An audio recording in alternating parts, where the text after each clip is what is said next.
છોટાઉદેપુર જિલ્લાના બોડેલી નગરમાં ડેપોની પાછળ ટ્રેક્ટરની અડફેટે એક બાળકી આવતા તેનું ઘટના સ્થળ પર જ કરુણ મોત નીપજ્યું છે। નમસ્કાર, આપ જોઈ રહ્યા છો લોક દર્પણ ન્યૂઝ નેટવર્ક ગુજરાતનો પોતાનો અવાજ। છોટાઉદેપુર જિલ્લાના બોડેલી ખાતેથી એક અત્યંત દુઃખદ માર્ગ અકસ્માતના સમાચાર મળી રહ્યા છે।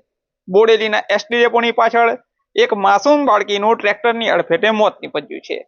આ ઘટનાના સમગ્ર વિસ્તારમાં શોકનું મોજું ફરી વળ્યું હતું। ત્યારે મળતી માહિતી મુજબ મૃતક બાળકી પોતાના ઘરની નજીક સાયકલ પર રમી રહી હતી। તે જ સમયે પૂર ઝડપે આવી રહેલા એક ટ્રેક્ટરે તેને અડફેટે લીધી। અકસ્માત એટલો ભયાનક હતો કે બાળકીને ગંભીર ઈજા પહોંચી અને ઘટના સ્થળ પર જ એનું નિધન થયું હતું। અકસ્માત સર્જી અને અજાણ્યો ટ્રેક્ટર ચાલક ઘટના સ્થળે પોતાનું વાહન મૂકીને ભાગી નીકળ્યો હતો। સ્થાનિક લોકોએ ટ્રેક્ટરને રોકવાનો પ્રયાસ કર્યો, પરંતુ ચાલક કોઈ રીતે પકડાય નહીં એ રીતે ભાગી છૂટવામાં સફળ રહ્યો છે। ત્યારે આ ઘટના બાદ આસપાસના લોકોમાં ભારે આક્રોશ જોવા મળી રહ્યો છે।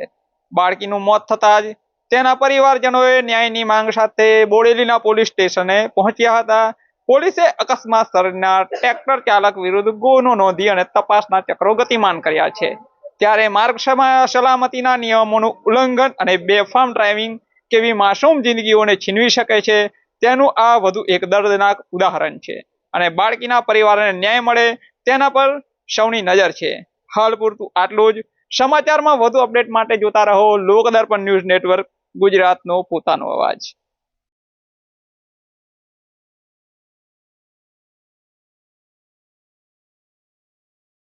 અહીંયા ટ્રેક્ટરનું રેતી ભરેલું ટ્રેક્ટર આવ્યું અને છોકરી રમતી હતી સાયકલ લઈને।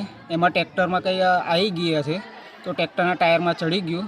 છોકરી અને ટ્રેક્ટરવાળા બાજુવાળા મકાનવાળાએ આવ્યા, છોકરીને અંદરથી કાઢી ટ્રેક્ટરમાંથી દવાખાને લઈ ગયા અને ટ્રેક્ટરવાળાએ ટ્રેક્ટર લઈને ભાગી ગયા। અને ટ્રેક્ટરવાળાને પકડવાની કોશિશ કરી હતી કોઈ હતું જ નહીં તો કોણ પકડે? હા, 2 જણ હતા, એ છોકરીને સીધા બાઇક પર દવાખાને લઈને ગયા અને બાકી બધા એ લેડીઝ અને છોકરીઓ જ હતી બધી। અમે ઘરમાં અંદર હતા, બહાર જેવા ન કરે એવા ટ્રેક્ટરવાળો ટ્રેક્ટર લઈને ભાગી ગયો।